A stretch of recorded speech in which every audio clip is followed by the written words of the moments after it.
qui me fait vibrer au quotidien, c'est l'opportunité de connecter avec des personnes que je rencontre.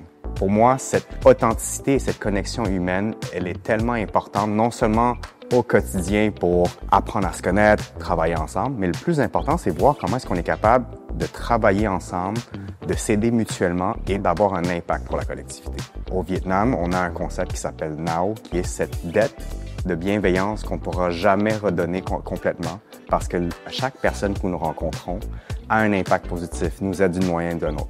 La Jeune Chambre, c'est la porte d'entrée pour l'implication citoyenne et sociale. Pour moi, ça a été un véhicule extraordinaire et pour moi, c'était la moindre des choses que je puisse me rendre accessible aux membres, mais également aussi aider la prochaine génération à se positionner pour la relève de demain. Mon rôle à la Jeune Chambre de commerce de Montréal, c'est sur 3 points.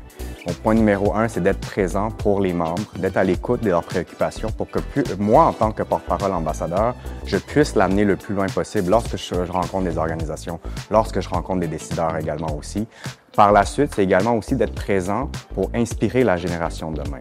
Moi, je suis arrivé là où je suis aujourd'hui parce qu'il y a des gens qui m'ont aidé tout au long de mon parcours et c'est la moindre des choses pour moi de redonner, de connecter avec les gens pour voir comment est-ce qu'on peut créer cette synergie pour propulser la collectivité, la relève d'affaires de demain.